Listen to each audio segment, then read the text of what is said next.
So in this video, I'm going to show you how I go about creating B-roll and 3 things I always consider when shooting as a junior videographer. Today I'll be attempting to shoot a short and quirky B-roll segment showing the process of a fruit smoothie being made. This is the type of video that tends to work really good on social media because it's short, engaging, and it can showcase a product really well. The reason I'm making this is simply just to gain experience. As I mentioned, I'm a junior videographer and I've only been in the industry for around 12 months. And I find by doing these personal kind of projects is one of the best ways that I found of improving myself. Also, to add to this, I know the whole kind of smoothie B-roll thing is so overdone by now, but I see that as a good thing because I'm kind of new to the industry. There's loads of different videos that I can look at and then compare my work to them and see where I need to improve or see what I have done well. While doing this, I also think it would be beneficial to other amateur videographers if I go over 3 things that I always I'm kind of thinking when going into creating a B-roll segment like this. So let's get into it. Okay, so the first thing I always consider before shooting any kind of video or B-roll sequence is the type of shots I want to capture. Planning my shots was something at the beginning of my journey I neglected a lot, probably because I didn't want to put the time in and I kind of thought, it doesn't really matter, I just pick up my camera and start filming. But anyone within the industry just knows just how wrong I was. The process of creating storyboards and shot lists before starting a project is one of the most important in videography. And ever since I took the time to do this before starting a project, I've noticed a big step up in quality in my work. And I've also noticed as well on the shot days, it's been less time consuming and I've been less stressful because I have a shot of these lists a list of these shots that I know I have to capture and I know where they're going to fit in the sequence with the storyboard, and I could be more relaxed because I'm not faffing around, oh, do I need to get an extra shot here? Have I got enough footage? So by doing that, it gives me a more concise kind of overview of the project as a whole, and it also saves me time and stress on shoot days. Also, I just wanted to quickly add to that as well. We're in videography because we get enjoyment out of it. We get enjoyment out of creating things. We want to create cool things that make people feel something or capture a certain type of mood. And by having all the planning done up front, it allows you to enjoy the experience you're in. So I found at the start, to go back when I said I wasn't planning, I would stress too much. I'd wonder if the shots I've got were any good.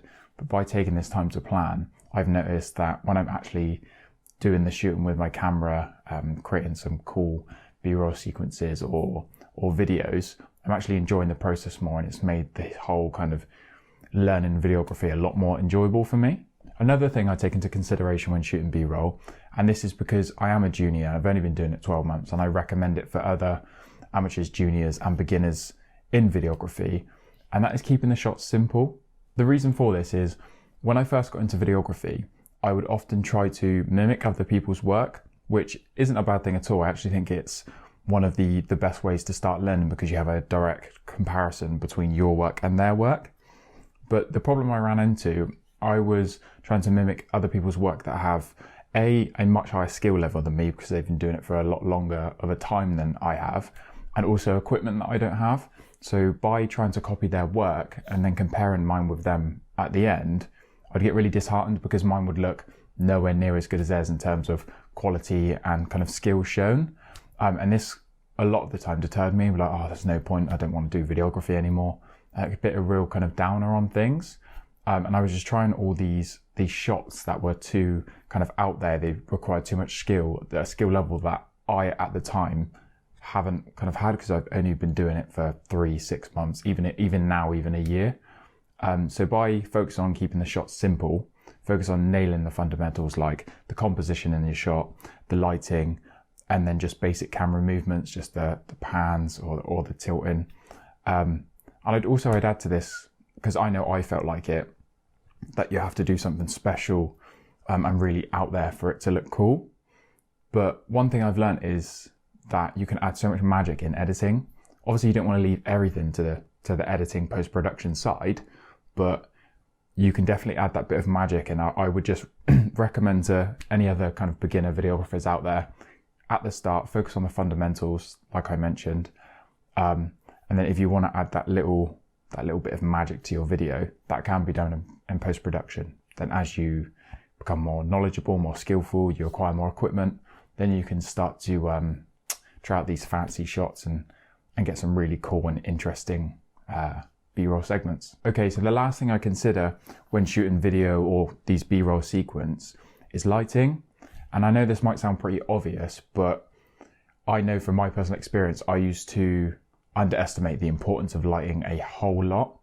A prime example of this is I ended up buying a gimbal before I'd ever purchased a light of any sort, let alone a kind of a key light, which is a fundamental to any filmmaker. I found myself getting caught up and focusing on things that were nowhere near as important.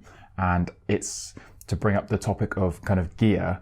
I think a lot of beginners get stuck in this mindset, and I know I certainly did that. Like, gear is just so important.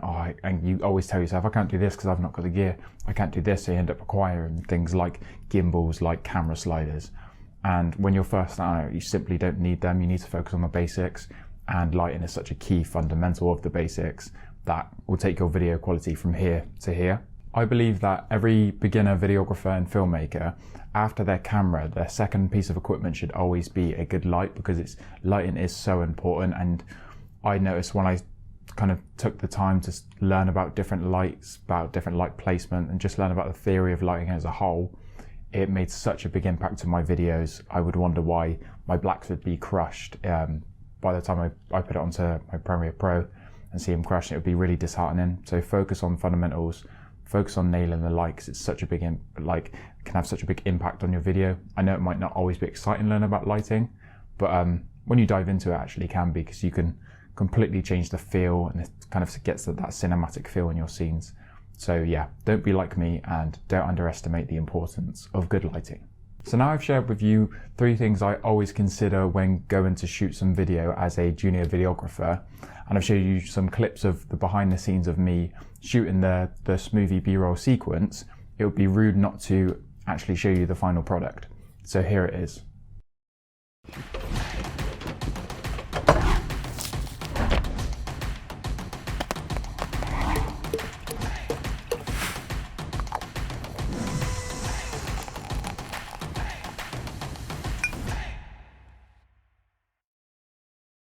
Let me know what you thought about the generic and overused smoothie B-roll in the comment section below.